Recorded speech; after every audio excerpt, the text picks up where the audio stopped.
the only time. You should probably go put it on. Well, I could probably find one. I literally look for one, but I think they're all dirty. Because they're the only shirts I wear. Well, mine's dirty. I think like all of ours are dirty. Like I don't. No, I washed mine so it'd be tighter. Dude, you know. You watched Ben tell you what he did? Real size. What? Ben, yeah, I stuck a large on Jeff. Yeah. Looks good though. Looks good. So it's funny too because you're saying that and like that was a true story when he thought it was an XL and he checked and it's a large. Yeah, I was talking shit to people. I'm like, yeah, I'm fucking filling out this XL like a motherfucker. And I'm like, hey, it's a large. He's so happy. He's like, I fit XL. And like, I didn't know he had a large. So he told you on that podcast. I'm like, oh, that's dirty. That's awesome. No, I was saying Ben like started a podcast. I don't get why that's a big deal. I'm just looking out for his best interest. He's got a lot. He's got to do a lot of podcasts. How nice does his upper body look in this shirt? He's got a lot of wrinkles coming off those delts. If that was an XL, that'd be a real problem. How many wrinkles you got coming off your delts? None. I got. You're doing that leaned over look too, Ryan. It's not very advantageous for the camera. You gotta do what Mike Israel does, and he has the camera like this, and he just leans back. Yeah, put the camera back. But then you get your you got your Victorian mirror in the background. Like, yeah, I just feel like no matter what I do, I'm not gonna look very tough in this background. But at least you match the walls. I don't know. I gotta put a guitar back there or something. I don't know what I'm gonna do. Yeah, look at this. Look at this mirror. Look at that thing. This is a standing mirror. That's important for you. I mean, it's good for posing. I'll tell you that. Good lighting up here. Yeah. Well, we already did this podcast, so it's fine. Yeah. Ben basically like stole our podcast. Oh, we're gonna post it. We're gonna post it. Well, yeah. I mean, your idea was so raw and so well done from the start that I stole it. No, it was. I think there was a lot of good stuff in that podcast, and we hashed it. Ryan hasn't really been privy to any of the stuff that we were chatting about. Nice. But we spent the majority of the time bitching about FitFluencers and then doing the exact thing that would make people not want to listen to, not get through the podcast. Well, I had that chat with my wife after you messaged, because like I was like looking, I'm like, this motherfucker, he like just wants to like have a good podcast on his bro research one. No, and then put it on both of them.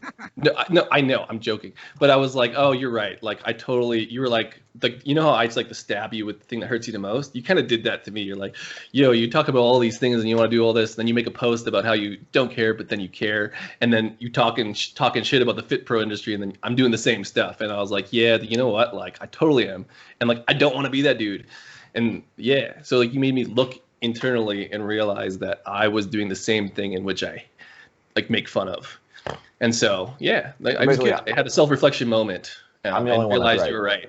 But realized that we were all that person, kind of. Oh yeah. I'm not. I mean, Ryan's never actually been on social media. Still, I think Caitlin does it for him. Well, he's a good person to ask. 100%. I don't know how to post shit. I'm like, Caitlin, I can't make a post. Obviously, I tried to repost your story and it went like sideways because you filmed it the wrong way. But still a great graph. So this is episode 21, season 3, episode 3 of Bro Research Radio, and then this is a combined effort with Barbell Me Search. And what episode is this for you guys? Are we gonna actually do that thing? I didn't know we were gonna repurpose this. Yeah, it's episode. I don't know. We don't do that anymore. Every time it's season 1.5. Season 1 episode. You guys take your time. Putting episode numbers because the same reason you do stuff. It's like if you put an episode number on it, they assume it's like weekly just because that's how it is. And so now I just don't do that because I don't have to remember. And every time I do the intro, the running joke is I never have the right number. So I just stopped doing numbers as of like. Let's say episode 345 of season 20. You guys are like friends. It's the one after half squats. Like so, basically, we're gonna line this one up about half squats and like having cordial conversations instead of getting mad on the internet. And then we had that, which was actually like it's been our most successful one. Yeah, that seemed to get a lot of traction. Yeah, it got like day one, like it's got more than like the YouTube got more than our podcast, and our podcast got more than our Mike Israel one. So I was like, oh damn, like people really hate half squats. It's awesome. You have a podcast, Ian? Yeah, you gotta, you know what? I'll send it to you.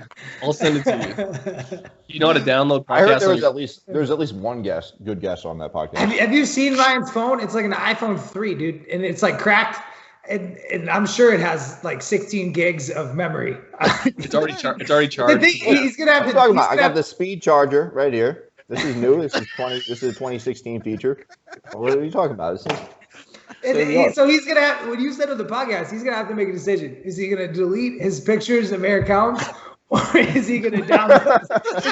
is he gonna download your podcast? For anyone listening, I actually caught the moment on my cell phone. I think I sent it to you. We will make that. Will be we can make that the cover photo for this. Oh podcast. yeah, that'd be great. Because like the moment he met Eric Helms, I saw him wake up and Eric was getting coffee, and I saw Ryan like pretend like he didn't know what was going on, and then he like put his stuff down and walked over the coffee. Like you don't even drink coffee, and then I got my phone ready, and like I took the picture, and it was like you actually had a look on your face. You were like melting. You're like, like my life is complete now, and it was the best picture I've ever had.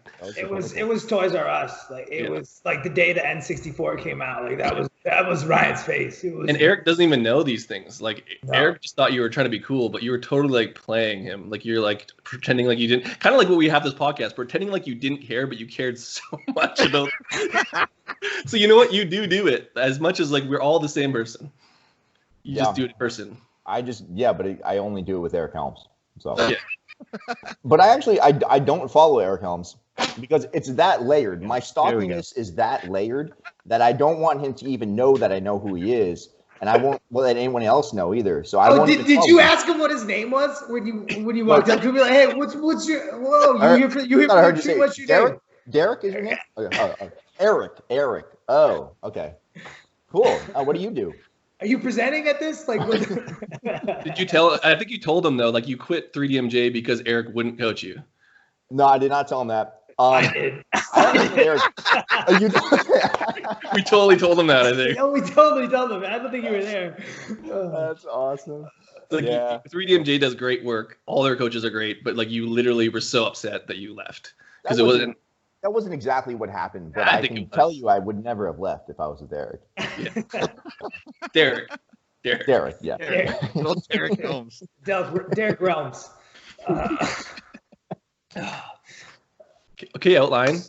Okay. No, this is perfect. So the first thing that we want to get into is what does it mean to be a fitness or nutrition professional in our current kind of social media? And I think everything's changing right now with COVID, right? Because all of a sudden you have a lot of in-person coaches who are now being forced to work online. And in that space and in that transition, they're kind of questioning, do I have to create content? Like, where is my value as a human?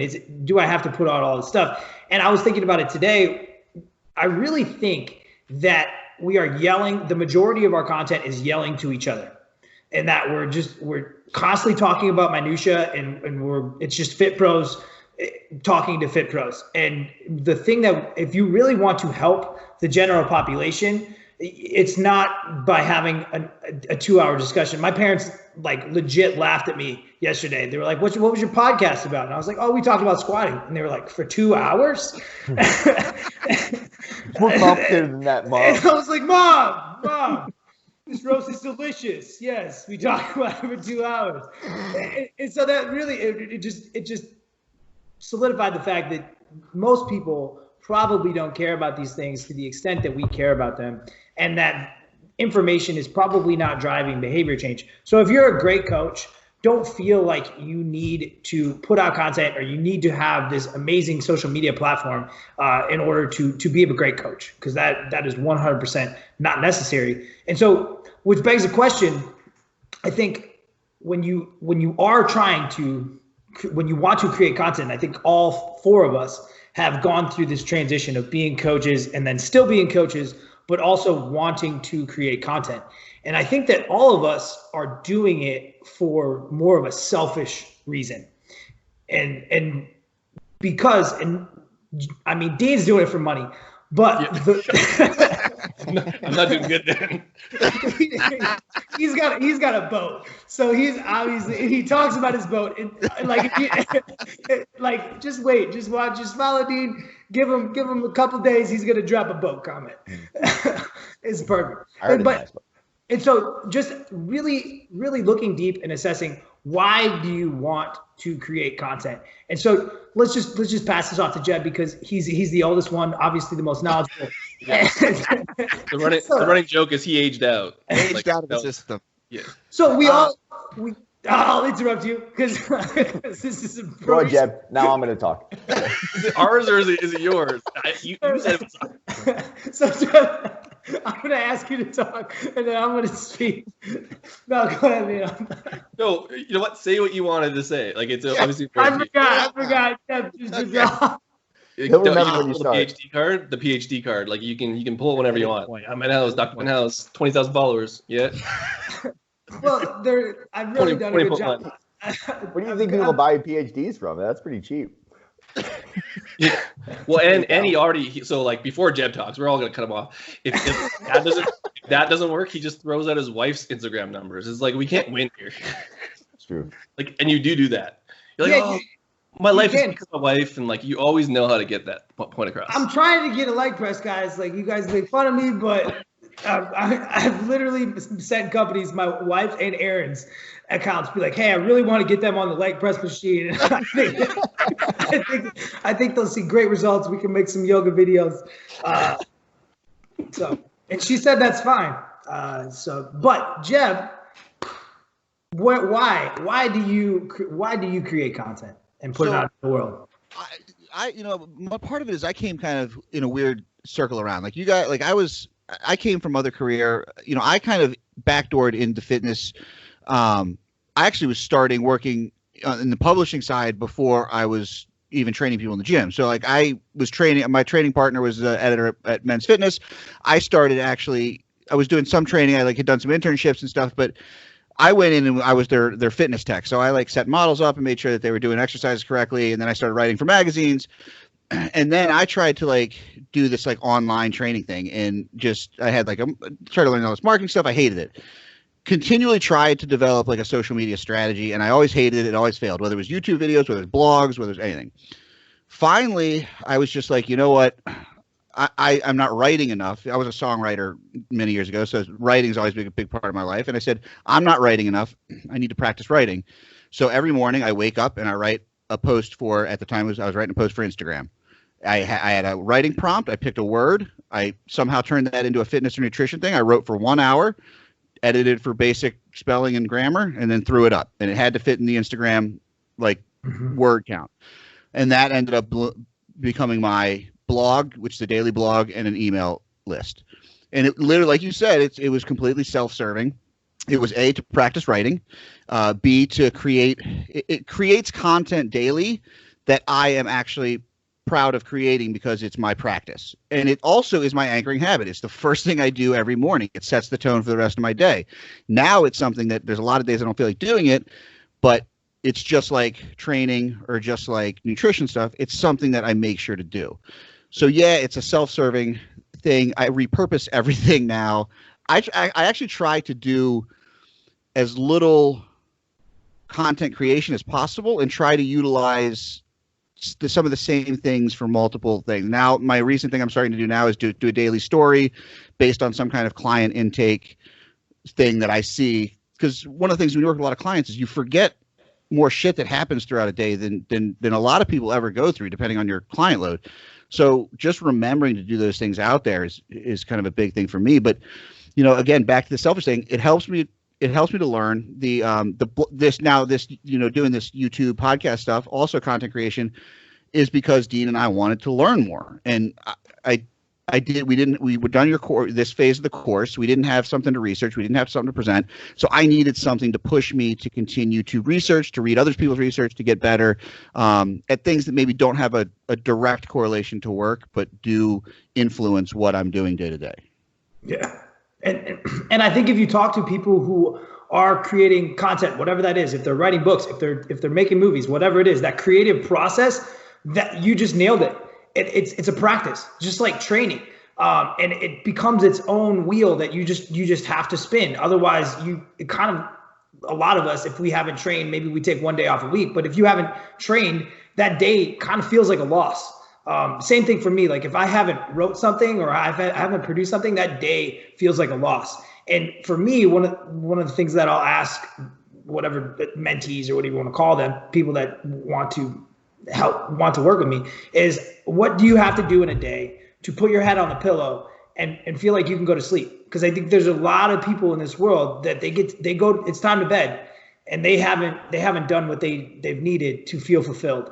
And that's physical, that's creative, that's whatever you want to talk about. But I think if you've done all those things, if you've put in the work, both mentally and physically, I think that'll get rid of a lot of the stuff, and people will feel more fulfilled. And it's really, really hard right now in kind of our jobless world of jobs to be done, and those things have been stripped away from people. I think you need more output. Yeah. Last spot. You need to get to more output to kind of go to bed, like more deadlifts, more volume, more. Yeah, definitely more deadlifts. Except if you're me, you never do those. That's why. 225. And I think another thing that people, they feel bad for that selfish intent, but we have to understand that reciprocal altruism is always there. Like you're never, people want to be this super altruistic person. I'm just out here helping people. That involves a lot of ego. Like that's still about you trying to help as many people as you want. I don't think it exists. What do you mean? Like how many people, like we have a podcast too, blah, blah, blah, blah. But like a lot of the answers are like, we just want to help people. Like, I don't think that like you can, it's so hard to get to that point. Like unless you help, you'd have to help people and feel absolutely nothing about it. Exactly. To actually be altruism. I hate that answer. I know it's a great answer, and this is back to bitching about it, but like, how do you do it ethically and morally with this reciprocal altruism, knowing yourself enough to know it's cool to help people, but still get something out of it? Because then you can feel good about doing these things and selling and putting out good content while helping people, and it's okay. Because I don't think anyone truly wants to help people. Because people who say that, I know that they're lying. Like they're hiding something, and then the ethics and morals get questioned, in my opinion. I don't know. I kind of have a different view. Like, I feel like there are people that really do enjoy helping people. I mean, I'm one of those people. Like, nothing feels better than like someone coming to the gym and telling me that, like, you know, every time they do a fucking deadlift, it hurts. And like, they've been doing it forever. I don't know anyone like that, but it makes you like, I'm helping that person, but they're also helping me, man, because like that's just a huge ego boost. Like, so it wouldn't be the same ego boost if it wasn't helping them. Like, there's nothing about like me looking at Jeb's hips on the internet that does anything special for me.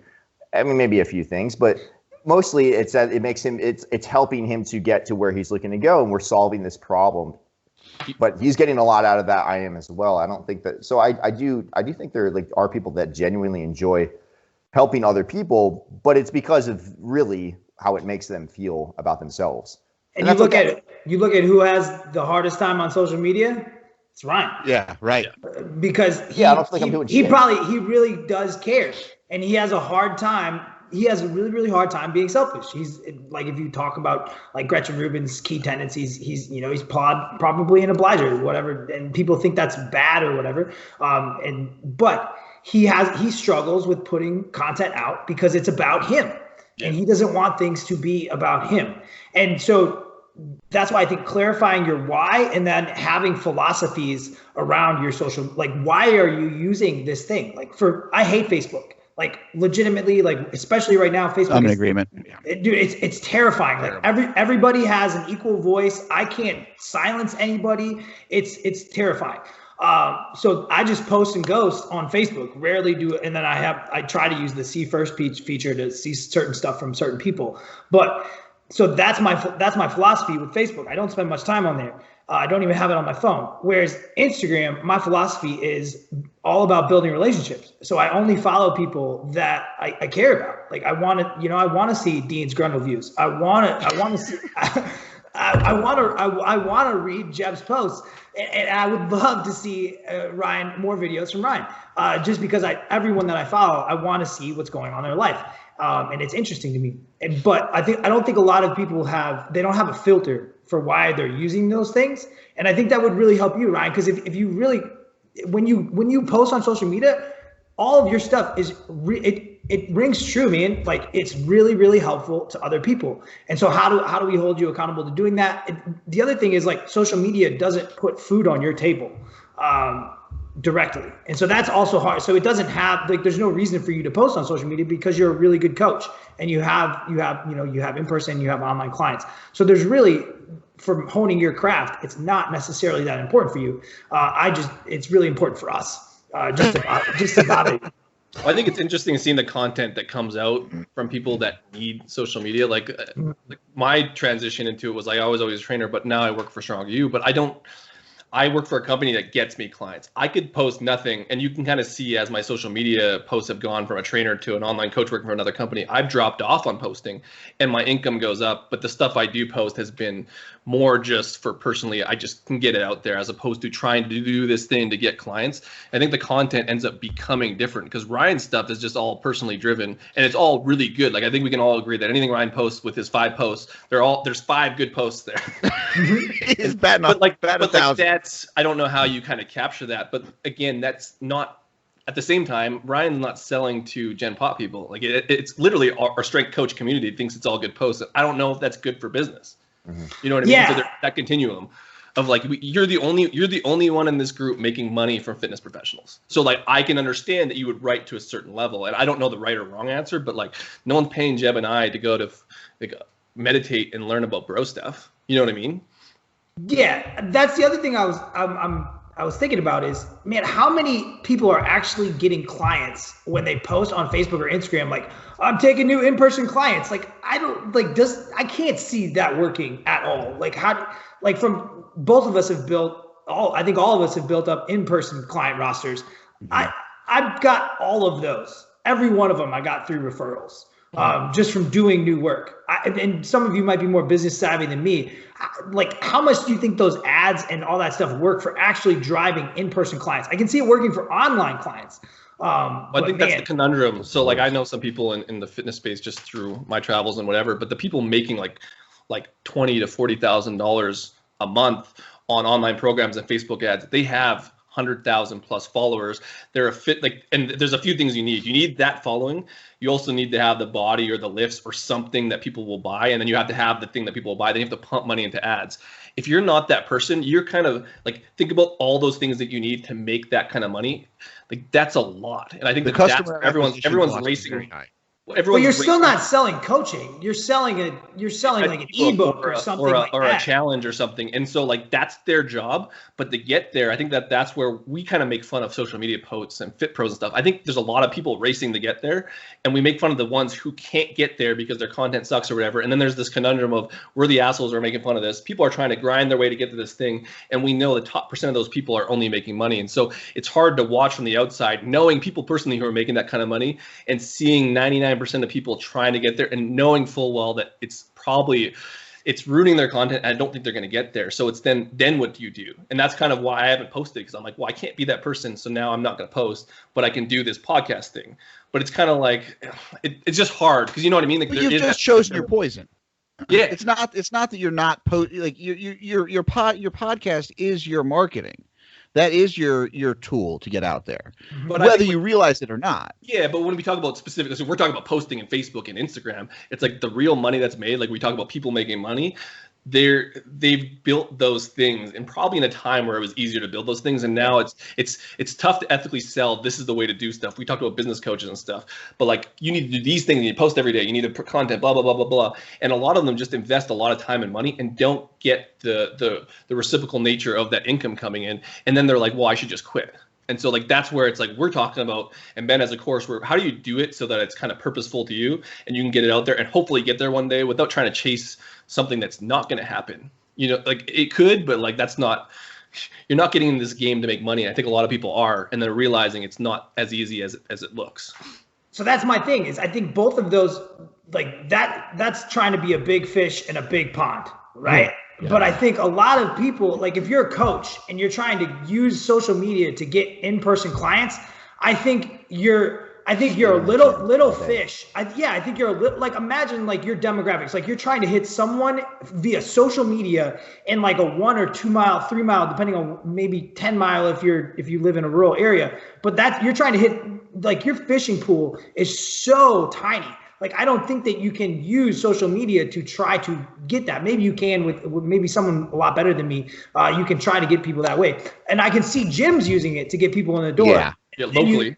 Then you can upsell them to training. Like, I can see that as a funnel. But as like what I'm seeing right now is I'm just seeing like individual coaches like, hey, I have roster spots open, sign up with me. And they're just using their general, like their followership of like 500 people. And I'm like, how do you think that's going to work? I think they want to play in two different ponds. Like, so there's that whole local scene where you can play the local trainer, local hashtags, and people kind of know you around. You can get clients. Like, that's how I kind of got my clients when I was using Instagram for it. But I knew what pond I was playing in. If you're playing in the online, I'm going to get 100 clients and make 100 G's every 4 months on this space. Like, you're now in a big pond of people with a lot bigger followings, and you kind of have to play which pond you're in. Because I think that a lot of the people that we're talking about and we make fun of and whatever is like they're that person trying to have that like $1 million business or like 6-figure business online, making these posts that are too standard of the people who are making those standard posts that already have a following and already are investing 10 G's a month into advertising. And I don't think that that's helpful because you don't have that backing. And there's a lot of people who are losing money or wasting time playing in that pool when you could just service the clients you do have and the market that you're in and then figure out the rest later. Like, I don't think you have to do that thing. And I don't think you're going to, I think that it's a very low percentage you're going to do the thing that you think you're going to do. Even I hate to say that, but I think that's true. Well, there's also the aspect that when you're talking about these bigger social media accounts with these bigger coaching groups and all this, you're also talking about generally speaking, and I don't want to overgeneralize because that never works, but generally speaking, everyone I know who's worked with one of these bigger coaching groups, the quality is dog shit. You're not getting, if someone's making $1 million a year, 7 figures with their online coaching program, I guarantee you there's not a lot of touch points going on. I mean, Dean and I talk about this all the time. I joke, I'm like, Ryan's never going to make money in this business because he puts too much time and effort into it. I'm like, literally, in the last, we were working together like 5 or 6 weeks. I've probably interacted more doing like FaceTime and stuff like that with Ryan than I have probably ever done combined with coaches online I've worked with in the past. But Brian makes more money than a lot of the. I guarantee it. I guarantee you're right. And the thing that we're talking about, and so like Ryan's a good example. Sorry, Ryan, we're just gonna trash it. You suck at everything. No, it's great. A good personality. That's what I'm here for. You have a fitness career online, and you're not online. Like, that's crazy. That's insane. Yeah. But like, that's something to learn from. Is like, why is that? Well, it's because Ryan is smart and he has good word of mouth. I think you're better served doing that than you are trying to put out. I'm not going to shitty fitness content, but the fitness content you think is going to go blow up. We have tons of examples of people making money that all suck at social media, and that's all 3 of us except for Ben. And I don't even know if Ben's good at social media. Yeah, I'm annoying in that I used to like not sell, and I look back at some of those not sell posts, and I'm like, God, dude, just sell the stuff that you believe in, and just hash it. And so, but I think just hearing all that, it's really like the vertical versus the horizontal from a business model, and that the majority of us are not going to be able to play the horizontal game. Like, I have no interest in playing the horizontal game. Like, and by that I mean playing the volume game. So like there's only so many, like, and you're starting to see it like with research reviews. There's only so many research reviews people are going to subscribe to. Like, you're not getting, and to be better than one, you have to be like, it's like McDonald's. It's the same thing. You have to be 5 to 10 times better than the one that's already there for people to hop ship. And so like, that's a volume game. I don't think any of us have much of an interest in playing the volume game. And I think if you're trying to play the volume game and you don't have a huge following and you aren't there, you don't have social proof, it's going to be really, really hard and arduous to get there. And so all of us are really, I know that you guys play, Stronger You kind of plays the volume game for you. And we can probably say that on the internet. And Ryan and I, we play a vertical game. And I don't say that in a bad way. And vertical means like you're trying to like extract as much. It sounds just the word extract. You're trying to increase the amount of value that you give to your client.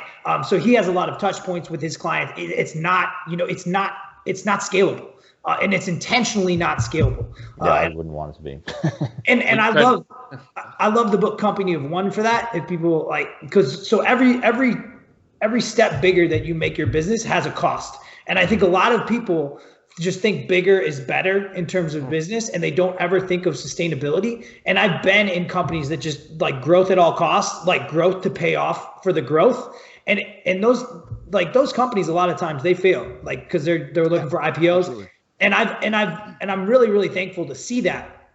And so Steph and my philosophies are really just about sustainability, because we don't need, like we talked about when we previously had this conversation, like money isn't the driver for me. I'm not doing this. I don't think any of us, other than Dean because of his boat, like I don't think any of us need a ton of money. We're doing this because our whys are because we want to be better at our craft, and researching these topics and creating content allows us to be better. It allows us to stay on point. And so you guys can talk about this. So one of the big things that we see in the Fitspiration world and in the social media world is kind of us versus thems and building a very cultish following. And to do that, you generally produce a very rigid message. So do this, this, and this, because it's simple and people believe it and they follow it and they fly flags, right? And so we have to respect that. And we have, when we create content, we have to realize that we want it to be clickable. We want people to actually read it. And I think, Jeb, we both use the writing medium. That's our medium. That's not like, that's one of the big things is like, pick your medium. Don't feel guilty about not using the other mediums. Like Dean, you want to be a great host of a podcast? You're really good at it already, but like, that's your medium. Like make that. Where's the joke come in? There's no joke. Like I don't know what Ryan's medium is. I think it's video reviews. I think you really, really enjoy like doing video analysis of stuff, and then like with a voiceover. But just find your medium and crush it. And then the other thing is, and this is from Ramet Sethi, is video.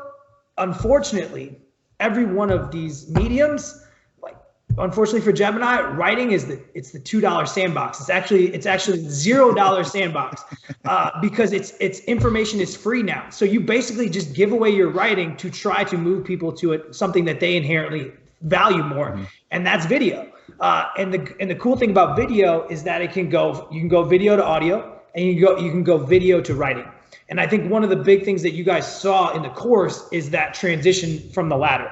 Like you go from outline to video, and then once you have the video, then you can go back to writing again. And that's one of the, I write almost all of my presentations, almost all of them out, because I'm a writer and I'm a decent teacher. I'm a decent presenter, but my medium is writing. And so one of the big things that you guys did for that course was you all, and myself included, we all picked topics that we had confirmation bias about. And then in the searching for those answers, we were like, damn, this is not as clear as we thought it was.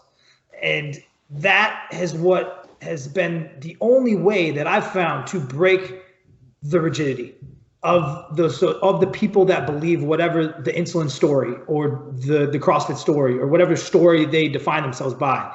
That's the only way that I've found to put a chink in that armor. And so Jeb, Dean, right? Do you guys want to talk about kind of how that experience went for you? It sucked. We basically paid money to go to Ben's course to like get ripped apart by him, and then we had to give him content that he could then repurpose. It's just the worst. Basically, Ben took that from my massage school model. Actually, I think. Yeah, it was really. Yeah, that's it. It's actually the same thing. Yeah, like same damn model. You pay them to do the work, and then they just son of a bitch. So I was going to massage school to research your new model that you were going to screw Dean and Jeb with.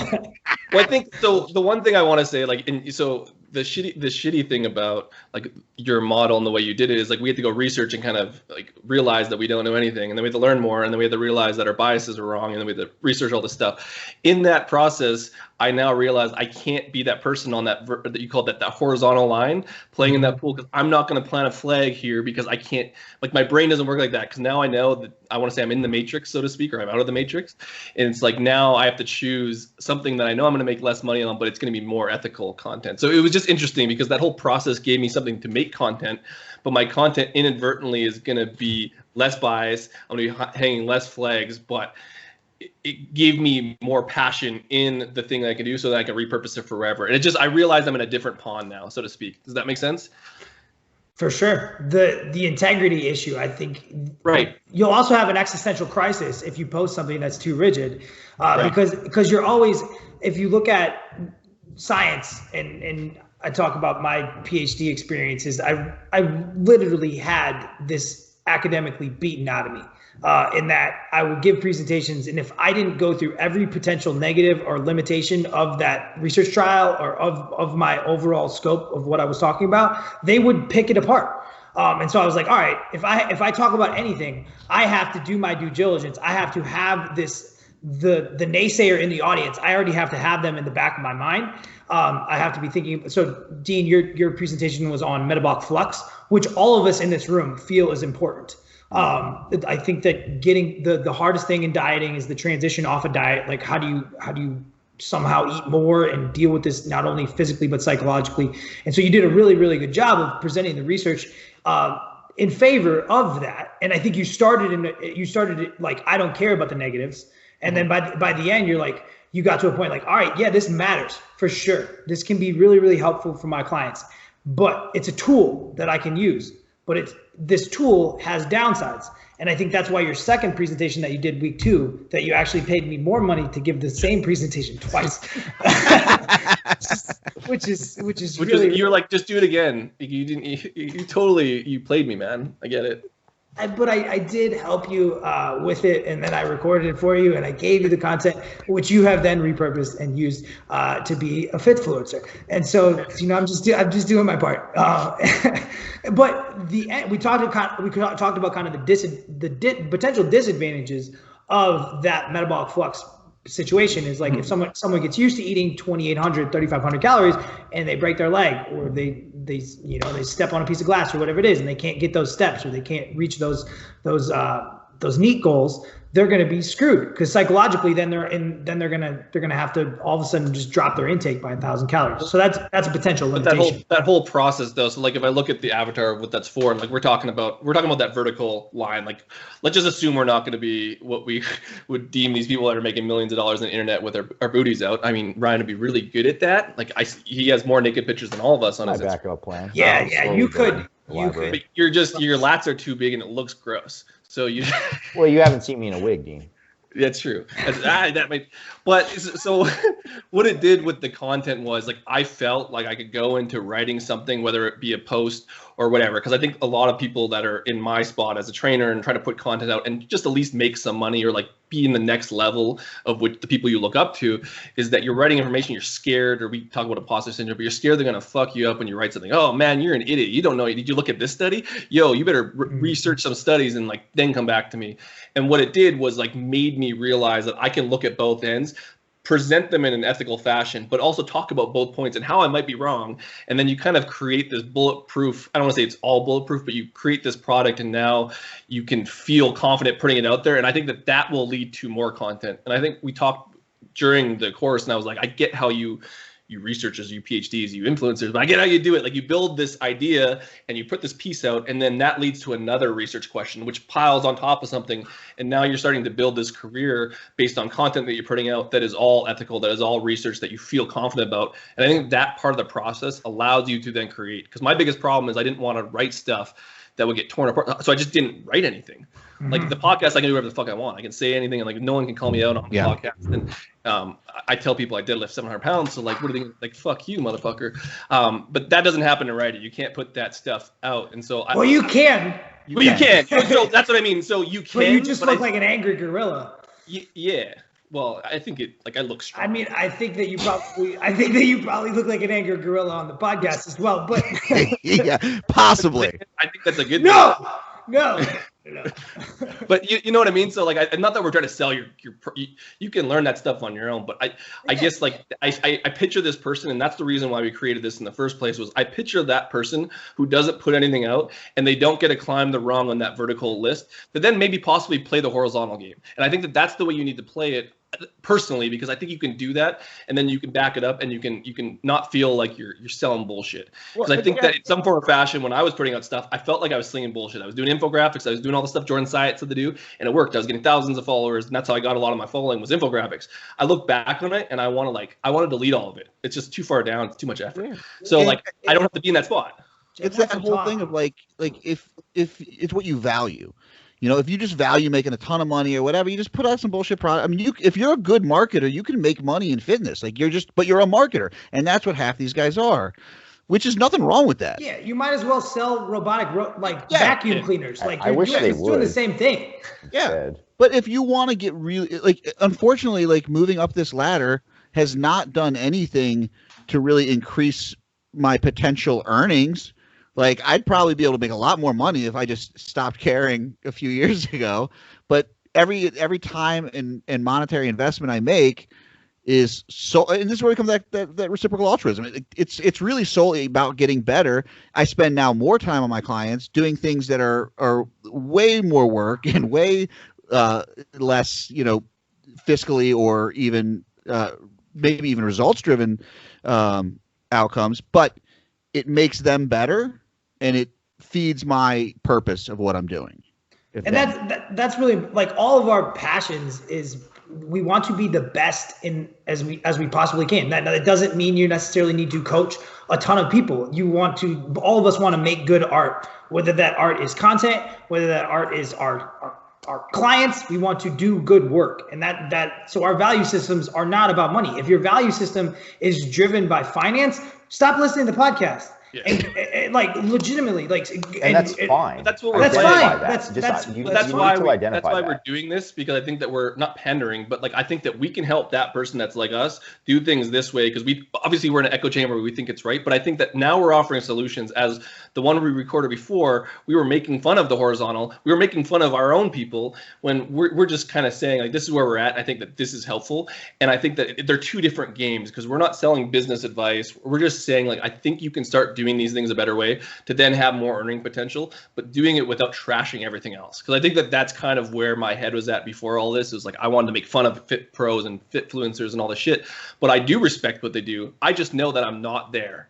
And I want to be here. And I think more people want to be kind of, no offense, Ben, but they kind of want to be where you're at. You know what I mean? They can make money on the internet, but they can still put out ethical content. I think that's totally possible, especially when you start and we start putting out that, blueprint, so to speak. And that's why your course was so helpful. Not that we're trying to sell your course, but I think that's a solution to do this thing that I think a lot of people are craving when they put out content. What I've found is the person that comes to this already has a pretty solid revenue stream. They've already worked with clients for 5 to 10 years, and they're looking for more. They want to be an expert in something. They want to be a master of something. And so in that case, they already, if you're trying to follow this passion if you have a passion for research, go into a master's and PhD program and try to get a stipend.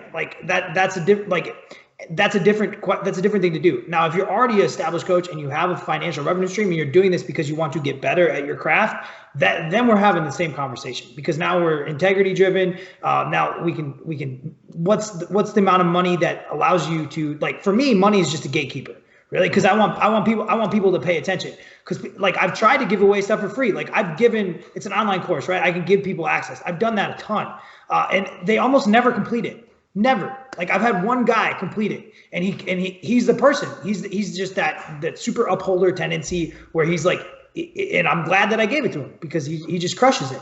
But I've had other people where because if you don't pay for something, you don't necessarily value it. And if somebody wants the information that we're talking about and they want it for free right now, I can send you. So I think there's two big things that the course builds in people: the ability to research fairly well. To be able to look at a study and be all right, there's an introduction section, there's an abstract, which I'm just going to basically fast forward through. Maybe I'll use the abstract to actually go deeper into the paper. But there's an introduction section, there's a method section, there's a results section, and a discussion section. And that's how every research paper functions. And now I know how to kind of go through those different sections, and I know what I can and can't take away from these different types of research. So that's one thing that the course builds. But the other thing that I think and that's the science side. So there's two different kinds of people that generally come to me for advice. And there's I would put Dean and Jeb in, they really like the research side. And they feel autonomous, and they don't feel necessarily super intimidated when they pull a PubMed article. They're all right, I can get through this. I might not know all the statistical analysis stuff. They might be able to trick me a little bit, but I know what to do. This isn't a foreign language to me anymore. But then we have the other side of the people that come to this course, and they already have a master's and a PhD, and what they lack is the ability to even see the horizontal. Like they get mad at the horizontal, much like a lot of like, we all know the trainer who's very, very smart. They've taken every 3-letter acronym course and they don't have any clients, or they have like 3 clients and their clients don't really like them, but they're super knowledgeable. Well, they haven't learned how to create a narrative. They haven't learned how to actually interact with people. And so scientists suck at playing, even remotely playing that horizontal game. We're like, we want people to like it just because it's science. Like I'll see people repost PubMed links and they get mad that no one reads it. I'm like, yeah, because it's boring, dude. Like you got like no one's gonna read that. Like it's a narrative structure, but it's a narrative structure that people aren't going to click on because they don't. And you're posting it on a social media platform where people have the attention span of a goldfish, right? You have to grab them with that first sentence. You have you look at Ozarks, which is like everybody loves Ozarks, and I love Ozarks because of episode 1. Like you think about what the hell happened. Like look at how like how good is your pilot episode? So to just be asking, like, in your pilot episode, if you're writing, your pilot episode is that first sentence and that first paragraph. If they get through that first paragraph, like you're lost, right? Did you just compare like killing everyone in like the first like 20 minutes to your opening pair? Yeah. But that's what you have to do. It's the hook. It's the hook. It's the hook. It's the hook, and it's never gonna go away. And science needs to. So like your narrative structure, what people want to see is they want to have a story. And I think all of you guys got to this story with research. And your story, the length of your presentation. You guys saw this in Costa Rica. The length actually becomes a problem because people get stuck in and they don't get to the conflict. So in writing, Jeb and I, you start with the conflict first.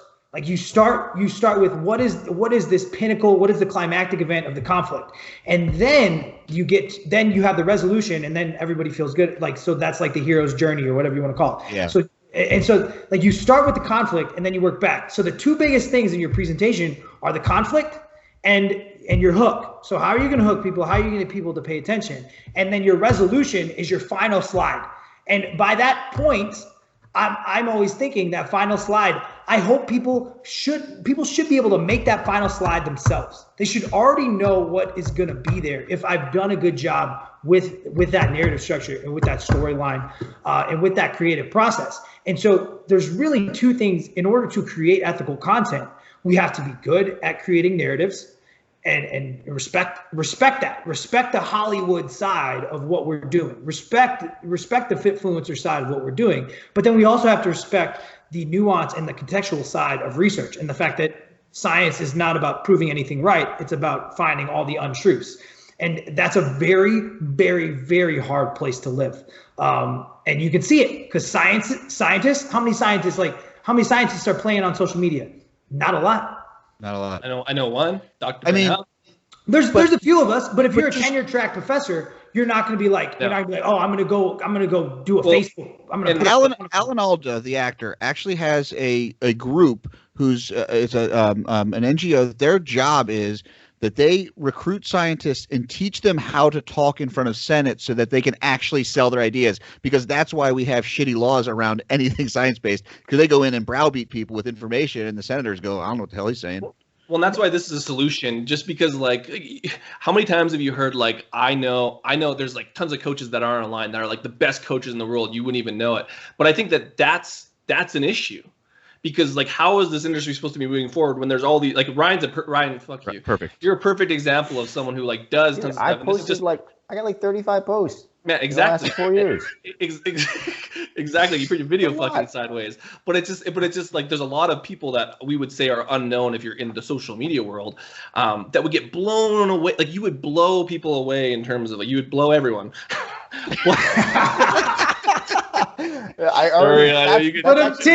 That's why I don't do social media. I already did that. That's why I think this stuff is helpful, because again, what is the solution? Because again, Ben's kind of got me thinking like, how do we offer solutions? I think I think for those types of people, to get them in the fitness industry, start pushing things forward, they need to learn that aspect, especially, you know what I mean? And it's just, I hate to just use that as a cop-out, but how do we do that? And I think like stuff like this and learning how to tell a story, like Jeb, one thing Jeb said is like after Costa Rica is like, man, your podcast got better. But part of it was because I started with the end in mind, like, where am I trying to go with this thing? And I would just narrate this thing as I'm going through it, knowing where the end was in mind.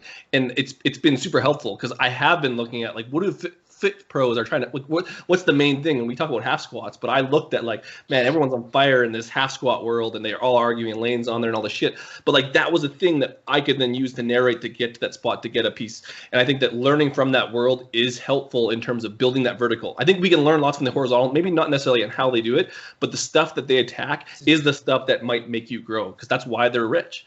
Yeah, you did a great job of adding context to a myopic conversation that was going nowhere. Yeah. And going nowhere fast, right? Just creating us versus them thinking in 1,700 comments on his board, when it really, his thought process wasn't as myopic as he let out to be, but he was using that narrative structure to get clicks. Super smart. But again, we're not Joel. That's what I mean. If you're not Joel Seedman, you can't do that. So then how do you make content that is allowing you to climb the rungs and the thing that you're at? And I think I use that example to then grow the thing that I'm on. And the podcast is like it's literally taking off in the terms of like where my podcast is at. Like our first YouTube video now, our second YouTube video is like at like 700 or something, which is a big deal for like small time. We're talking about small time coaches, but we did it and we're nobody. And so, I mean, I think that you can learn from that world. And I think it's helpful to merge those worlds and then do it ethically. You know, it's funny. I think that the more the horizontal line grows, I think it's going to actually make our job easier, because it does separate us out. And that's kind of always been my process in training, just like starting off at a big box gym. It's just like, I'm not going to go try to get a bunch of clients. Like, I'm just going to do really, really good with the clients that I have. I'm going to give them my full attention. And I'm like, the more people, like, so people would always freak out when they would hire new trainers. Like, we don't have enough clients. Like, why do we need more trainers? Like, great, bring them in. Keep bringing more people in, because the more people you bring in, the more I separate.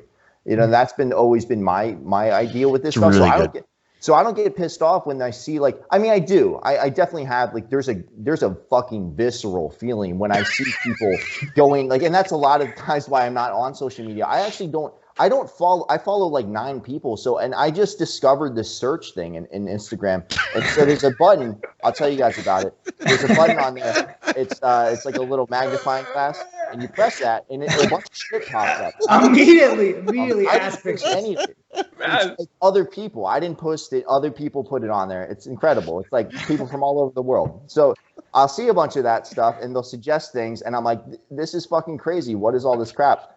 So I see it, and there is a visceral feeling, and I'm like, this is like really what people are getting, and it pisses me off, because I'm like, hey, like, I know what this turns into, because I've seen these people at the gym, I've seen their frustration, and I've seen, like, it's a big deal to me, because I like, fitness is so important to me, and that, like, if I'm going to the gym, I'm getting hurt, like, I'm having a bad day, and so is everybody else around me, and like, if I see that perpetuated, it bums me out.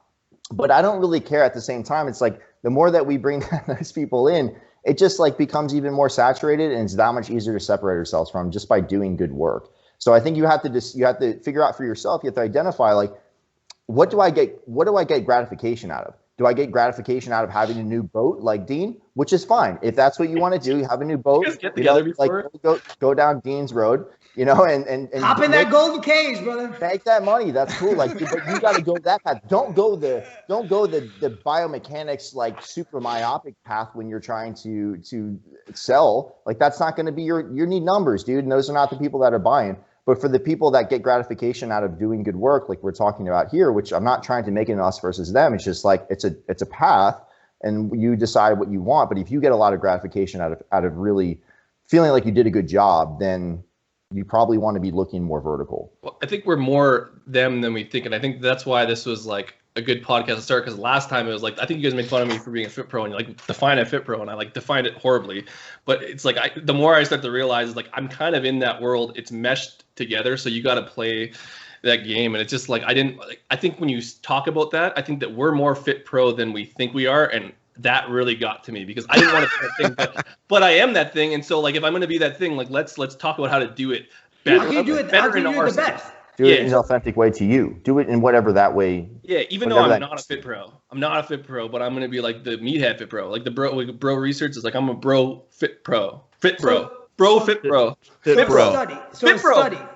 A study is a ton of people, right? And nobody cares about it because it's a ton of people. Yeah. Right? So, because we don't care about averages. So you think about, all right, so I know I can't tell a story about a ton of people, because that's not, immediately you're going to lose the vast majority of everyone. Now, you got to tell a singular story. Right? So in this current world, how are they gravitating to people? They're telling singular stories of someone in their 30s dying, right? And everybody freaks out, right? Because they're telling a singular story. So from a business side, this is a case study. This is a 12-week. This is a transformation post, right? So you can do that. You can do that transformation post ethically. Or you can do that transformation post like, dude, here's this 6-day transformation. Look at this person. They shedded all this water weight. All they had to do was work out 7 hours every day. Like, and so like you have that shitty ass transformation, and that I guarantee you they'll sell ebooks. Like I've had people like send me things like that, and I'm like, holy shit, this is complete garbage. It's a well done ebook, and they paid $150 for like a 7-day like look amazing challenge thing. And I'm like, holy shit, this exists, right? So you have that type of narrative and transformation, but then you have like the transformation that James posted the other day. It's like, this is a 24-week transformation. These are the things that we did. This is why I think they worked, but I don't even know if I was the big deal in this.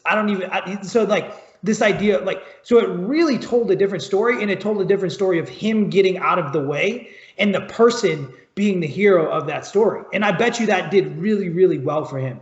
That's probably super refreshing for people watching and listening at the same time too, because they're just constantly hearing. Eventually people start to see through that. I don't think they do, because it's the numbers. I don't think they do. I really don't. Maybe.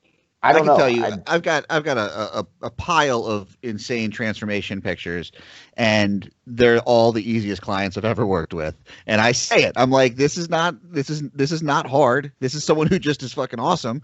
And it doesn't matter, because people see someone who's lost 100 pounds, or they see a dude who, like my guy V, who like dropped 70 pounds and has like crazy abs in like 26 weeks. I mean, insane. But I'm like, it's just that he's a complete like type A, and like he's awesome. He's insane though. Like he's a pharmacist, and when I say, oh, well, how have your macros been on point exactly every day for the last 8 weeks? He's like, because I don't miss by a gram.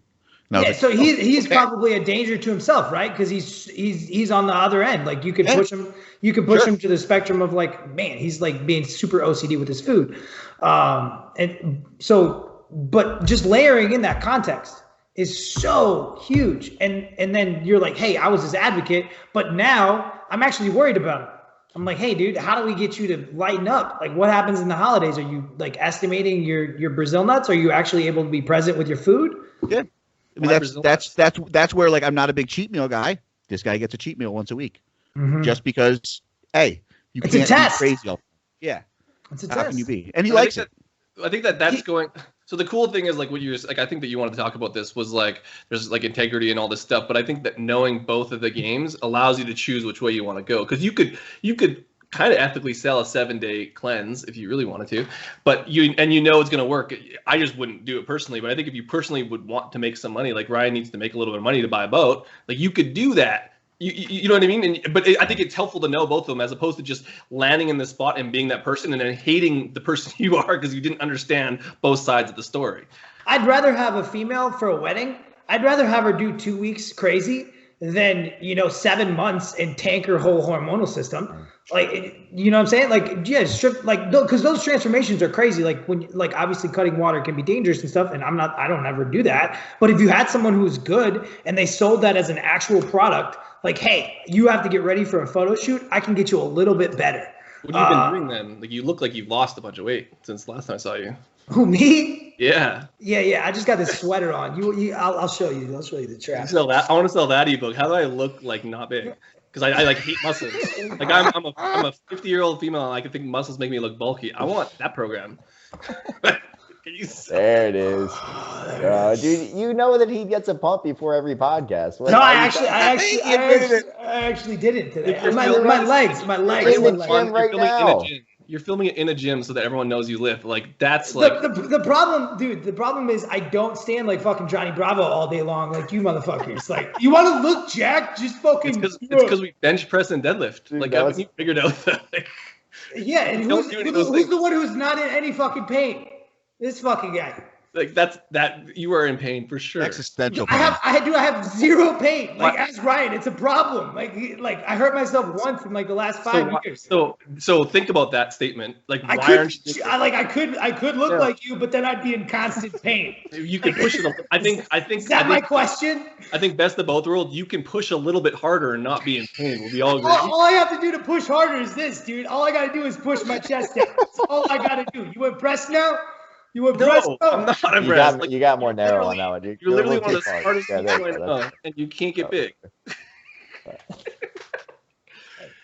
Ben's having a tough week. We talked about his deadlifts already, and now we're talking about his. Send us his program. He like anyone listening. Ben's gonna give you his program. Ben's gonna give it his program. He's already like he hasn't done it like for sure. Dude, I'm 6 days deep. I'm about to just jump into week 2. Auto regulation, just no days off. The fact that that's like an accomplishment is the problem. Like I got the week 2. I'm tired. So a little bit of jokes for this thing, because like otherwise we're just gonna think we're idiots. But yeah, I think we've clarified everything that we wanted to about this type of dichotomy. That's not necessarily dichotomy, but being able to play the narrative game, the story game, but being able to do that in an ethical manner with research, and then understanding the positives and the negatives of that research process. And in that there's a gap there where you're like, fuck my life. And I remember feeling that gap every day. I remember feeling that.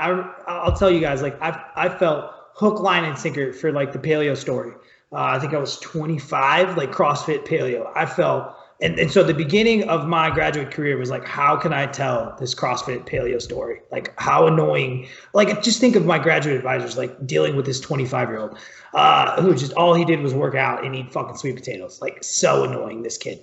And I remember going to the ACSM conference, which the American College of Sports Medicine, and my presentation was on eating frequency, and some fancy researcher, probably a big deal, came up and talked to me, and I somehow managed to talk to them about paleo CrossFit, and I just remember them slowly just walking away from me. And so like that whole process of figuring out like, oh man, maybe paleo works because it increases volume of food, and that can actually be a problem for some people. And then maybe CrossFit works because they have gamified the shit out of exercise better than anyone. And so just that process of and respecting the shit out of both of those things, I think that all of us could probably we could get people to hang on a little bit. Like you see what's happening, like really good coaches and gyms are using CrossFit-y things. Like they're gamifying workouts, they're doing these things. And so, but once you understand the positives and the negatives of that, and I had to trip on that truth, right? Because my identity was so intertwined with those two things.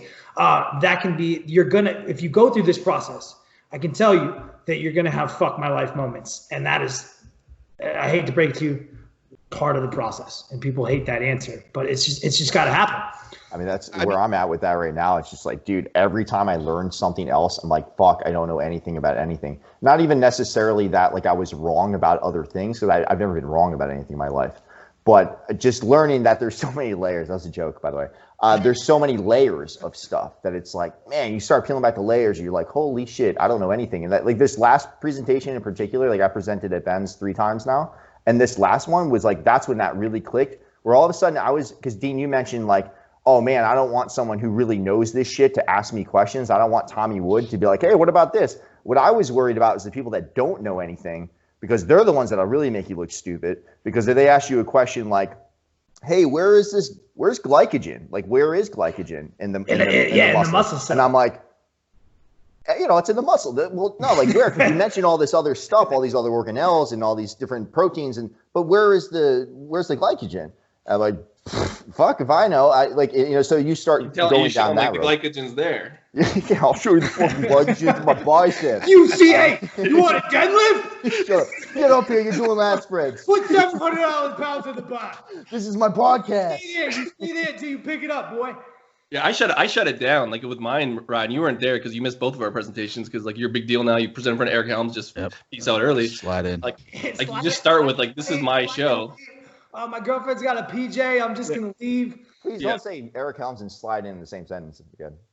Well, there was actually a good joke before, and like you guys mentioned it, like, and I didn't want to bring it up because I wasn't sure what type of podcast this was. But Ben's like, I've been feeling the gaps. I've been feeling that gap, and Ryan's like, yeah, I know what you're feeling. I'm feeling gaps too. And I was like, are you guys even listening to what you're saying? Like, it's not a good metaphor. Which leads us to this, the first slide, I think, on Jeff's. like don't say it like that ever. Dude, that was terrible. Like, but we held it together. It was like You guys did. I was very impressed. Oh man, I wish I was there for that. Dean and I looked at each other. We're like, dude, he can't. He's got to be trolling us right now. Like, how do we not? This is the second presentation. Everybody's trying to be super, like, just professional. And then Jeb's got this. She's got this okay. And I don't know what you said with it. She said this chick knows it. This chick knows how to take it, or how to accept it. Because it was about acceptance. That's right. And I was like, so like, this is actually a good point. Like, if you're gonna go through your shit and say something like where phrasing is a problem, know that like I was scared of scientists calling me out. There is going to be someone on the internet that's going to call you out because I'm going to I search through Facebook for those things, and that's where my jabs come in. Like, I look for a hole. And I look for a hole. God, so we made you more of an asshole. Yeah. Great. So. You're much better at being an asshole. You can so before you thought you were finding the weaknesses and digging the knife in, but you weren't. You just were. It was just an ego boost for you. You were just talking about your deadlift, but now you're really able to find the weak points. We've made you better at your. I honestly don't. I don't think you give me credit. I've been finding weak points my whole. Like, how do you think I get along in a football locker room? Like, it's like people. But you don't play football anymore. Well, I know, but I'm saying like I learned the skill real early. And it was in Canada. If you don't go after people first, like it has nothing to do with how good you are. It's like, Canada, they got like 7 people on the field. I watched your whole highlight reel. You guys wear helmets? I'll give you credit though. Like you did run that motherfucker down. I remember that. He's one of the fastest guys in the nation. He went pro. Fuck that guy. Pro in Canada or pro in real football? Don't worry about it. I think Dean makes his own like playing cards of people. I bench pressed 25 times in the combine, ran a full 4. Like, he makes the playing cards of Canadian people that he played football with, and then he puts all their stats that he loves in the background. He's got like deadlift, bench press reps. He's a great dresser. I deadlifted 745 pounds. Leave me alone. 875 chicken nuggets in an hour. Like he's stuck in. I squatted 650. Like, stop tearing me down. Like I have a very I'm very fragile. He is very fragile. That's why I lead with my deadlift. Like, it's not actually about like my content, and I think that's a good lesson to learn too. No one fucks with 700-pound deadlift, even if you're an idiot. Unless you're talking about mentally, then you spend 63 minutes.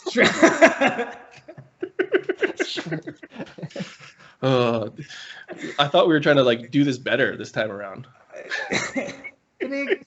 So if you're still listening to this podcast, definitely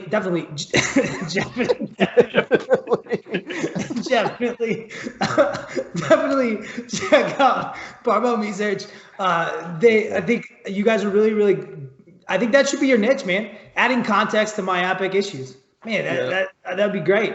And then Bro Research Radio. This is season 3, episode 3. Really, I appreciate you guys. I don't think you guys really know how much I appreciate you. I'll send you something. Voice.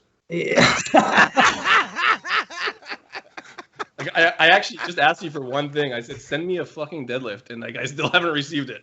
Dude, that's all I wanted. We said we would do this thing if you would like come back on our podcast, and if you'd send me a deadlift. Haven't sent a deadlift yet. I sent you, dude. Did I not send you RDL? That's an RDL, dude. Oh, you want me to deadlift off the floor? All right. That's a deadlift. It's not. I'll send you. Like, you want a 10-rep max? I didn't ask you for a 4-inch deadlift. I didn't ask you for a 4-inch block RDL. I asked you for fucking deadlift.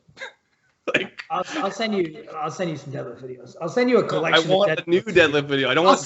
I'll send you a collection of deadlift videos so that you can put them on the back of my playing card. That you're probably gonna burn after this because you're mad at me. It's like, how do you defeat Ben on the card game? It's like, make him do deadlifts, and then I throw the deadlift card in, and you explode. You're like, from pain. Sorry, you're pain eating, and then you shrink. You shrink. Deadlifts don't put me in pain. They're just pointless. So why are you not, man? We all like. So Ryan, explain. Ryan, do you Yeah, I do deadlift? deadlift. Are you Would bigger you- than Ben? would Are you you bigger than de- Ben? Let's would you make the de- science experiment. Ben, Science deadlift? Are experiment. you bigger than Ben? Yeah, Ryan's bigger than me. He's probably Yeah, like and it's 'cause he deadlifts. legitimately 35 pounds more of muscle than me, and almost the same height as we as. And you as guys do all the same stuff except for deadlifting. So He doesn't eat bad chicken. I think Release. the problem with him is his food safety is too high. Yeah. He cleans his food too much. No, which I think we should do. We should have Chasm on again, and we should talk about the value of the deadlift with Dean. Just to We got to do it on Dean's podcast. Just so. I'm gonna line this up. I'm gonna line this up. Should we line it up? Yeah, you're gonna talk about deadlifts for hypertrophy. with I mean, Chasm. I'm on Team Dean. I don't man. actually believe this though. It's just usually as a Dude, joke. I think No, no. I'm gonna go. Yeah. Can I draw? Can I do a video with a voiceover? I think we should deadlift on camera. Ben No. and Ben will be our model. Okay, Ben. It's like, we'll line you two up. Is Dean deadlifting, Ben? Do you deadlifting? want me to like? Do you want me Dean's to bigger. just like really care and like try to deadlift 5 plates for you? No, don't I do would it. no. You never deadlift 5 plates. You add 5s on, so it's over 500. You fucking idiot. Wow. That's like I'm actually very. That's like one of my things is like don't deadlift. But you're obviously not good at math. You're obviously Like, not good at math math is because that would be 2.5s. That's a So, CrossFit. so Like 5 plates. Like no one lifts 5 plates. yeah, but you'd have to put 2.5s on. No, you can. So you'd put 5s on and then I No one miss uses it and then you'd 2.5s. get mad at me. Man, you know none of these rules. Like no one uses 2.5s. Like it has, This is a fucking Canadian thing? Like you guys talking kilos? no, in? that's a someone who deadlifts thing. I gotta get the last word. Can you end your podcast, Ben? It's Ben's like, "Nah, I'm still going to charge you to come to your presentations for me." This is obviously all getting cut. Like, you think this is Jeff, you got anything to add if anybody's still listening?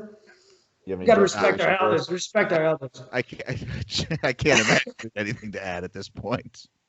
I got nothing to add. Go check out our podcast. That's about it. Barbell Me Search. And my Instagram, it's Guedo.power because I like powerlifting and deadlifting. I thought it was Guido. Guido. It's actually let's see. Wait Guido. You like push Wait up. pull. You like powerlifting. You don't squat. Yeah, you don't squat. Well, don't talk about your squat. Ooh, yeah, that's a sensitive Yeah, subject. it's like, man. Okay, Hey, that's you guys are better crossing end this the line thing now. That's low. Yeah, that's bad. Yeah, You not played- like your hey, squat's not hey. low. Listen, No, listen, it is low. It is low. Listen, Dean played semi-professional football in Canada. Yeah. Okay, Yeah, he's got bad knees. I squat 650. Okay. What? You mean you Oh. deadlifted 650 with it on your back? Like you went there on the podcast about my squats. Dude, That's- like if I would I have thought you said you respected us. if I thought you would said- take the volume of your erectors on an MRI, I think if I still took the volume of your erectors, they would be bigger than your quads. And Wait, hold on. your quads are supposed to be by volume like doubly as big as any other muscle in your body, but your erectors would still be bigger than them. Here's the test. If you corrected for Dean's erectors, do you think you'd be bigger than Dean? But yeah, I would. No, because yeah, then my legs would be big. I would pay. Your legs are not going to be big, dude. Don't. His legs are getting bigger. Hey, his legs Yeah. are definitely getting bigger. Ben said it's because I did quad extensions. Getting bigger. I'll preface that with like getting bigger. Most vascular legs on the podcast for sure. Yeah, absolutely. Most vascular. Like it's like a bait yeah, and switch. yeah. It's like a bait and switch. Everyone thinks I can't. Well, they think I can lift now. I got a big upper body, but they think I don't squat or deadlift, which I don't squat anymore. But like I, 700 pounds. But I dude. do deadlift. I do deadlift. You post deadlifts 3 times a day on your Instagram. Everyone knows you deadlift. That's what I mean. Like I got like lead from the Everyone knows that. No one's Hey, gonna think you don't He's deadlift. gonna, Like you never put the weight. Like I'll give you credit though. You do put the weight on the bar for the Zercher. But I mean, you're very. I told you like the last. I'll pump your gas pedal. Like somebody came up to me legitimately and was like, Ryan's big, but Dean said it? is real Who big. said it? Yeah, but It's a we guy. decided it was It's a guy. Dean that said it. No, Yeah, it wasn't. I actually said that because that's what I mean. Like I said that exact thing, like as a joke, but like I might have been Dean. Dean probably paid for this dude's entry. He's like, hey man, I want you to say this to Ben. Yeah, Just like, say this once. I'll pay for your. I'll pay for your. I'll pay for your. No, it probably wasn't even the entry. You probably shortchanged. Pay for his like, empanadas. Dude, I'll pay for your second bag. I'll pay for your second bag on the flight. You're flying Delta, right? That's $35. $47 Canadian. I got you. Well, I shouldn't accept these things anymore. I thought you said like you appreciate us, and then you come in here and start making jokes. Like this is what happens. You go to Ben's house course, and like he now thinks it's free reign to just make fun of you forever because you're his mentee. Like, Dude, I mean, he's still getting you back for the first time you ever met him. You told him you thought he was going to be bigger. Yeah, I still. Oh, that was amazing. That was the content creation course. That was Dean saying, "Here's how you create content from conflict." Boom. Yeah, there you go. Hey, shit, I remember listening to Brian Watts talk about mitochondria and like writing that post. Yeah, and then I saw the post during the thing, and I wanted to talk to you. Like I didn't like. Yeah, you came up to me I didn't like get upset, but I didn't. You were like, man, I know you're upset, but I deadlifted 700 pounds once. I think I apologized, but it was kind of like I just had to because I was going to be there for like another 2 weeks. We hugged it. I didn't know your personality yet. I didn't think that I was in a football locker room because I wasn't in a football locker room. So, the whole world's a football locker room. I wasn't ready for that. You are very to give you props though. You are a very different person than. Oh, I thought you just in general. I was like, that's not a compliment. No, the person I met, 2 years ago. I enjoy hanging out with you now.